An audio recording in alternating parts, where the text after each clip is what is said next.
বিয়ের ঘটনা,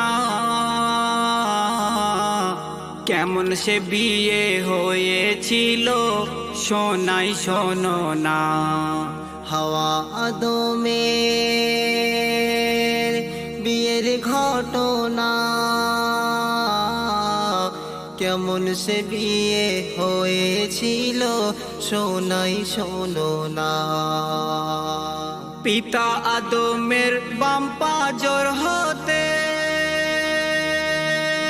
খোদা যখন সৃষ্টি করলেন মা হাওয়াকে, ভাইরে মা হাওয়াকে, এত রূপ ছিল তার নাই রে তুলনা। পিতা আদম মা হাওয়ার প্রতি হলেন দিওয়ানা। হাওয়া আদমের বিয়ের ঘটনা, পিতা আদম ওই মা হাওয়ার দিকে হঠাৎ দুহাত দেয় বাড়িয়ে, কাছে তার পেতে ভাইরে কাছে তার পেতে।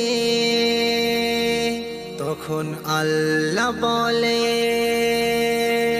আদম শোনো না, আমি তোমাদের বিয়ে দেব সবর ধরো না। বিয়ের অনুষ্ঠান হয় গো জান্নাতে, জান্নাতের ওই তুয়া নামক এক বৃক্ষের নিচে, ভাইরে বৃক্ষের নিচে। আসমান জমিনে যত ফেরেশতারা সেই বিয়েতে খুশিতে মেতেছিল তারা। খুশির আনন্দে জান্নাত বাগানে আল্লাহ স্বয়ং দেয় গো বিয়ে তাদের দুজনের, ভাইরে তাদের দুজনের। হাওয়া আদমের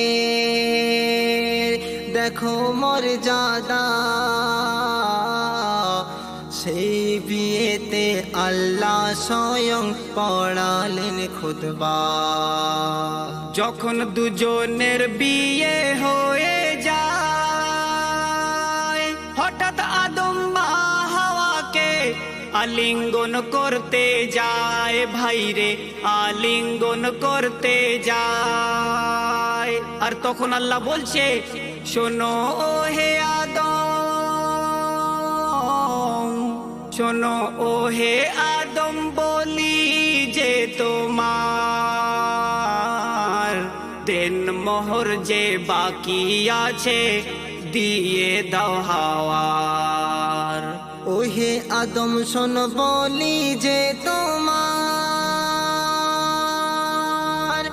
আমার বন্ধুর অপর দরুদ পড়ো গো 10 বার, ও গো পড়ো গো 10 বার। দরুদ শরীফ যদি পড়ো 10 বার, তাতে যে আদায় হয়ে যাবে দিন মোহর তোমার। আদম যখন ওই আঙ্গুলে তাকায়, সেই আঙ্গুলে মুহাম্মাদের সুরাত দেখতে পায়, ভাইরে সুরাত দেখতে পায়। প্রিয় নবীজি দরুদের ওসিলায় সেদিন হাওয়া আদমের বিয়ে হালাল হয়ে যায়। বনি আমিন আজ শেষে লিখে যায়, খোদার লীলা মহালীলা বোঝা বড় দায়, ও গো বোঝা বড় দায়। হাওয়া আদমের জীবন কাহিনী ব্যথা ছিল বিচ্ছেদ আর চোখের পানে। হাওয়া আদমের বিয়ের ঘটনা, কেমন সে বিয়ে হয়েছিল শোনাই শোনো না। হাওয়া আদমের বিয়ের ঘটনা, কেমন সে বিয়ে হয়েছিল শোনাই শোনো না।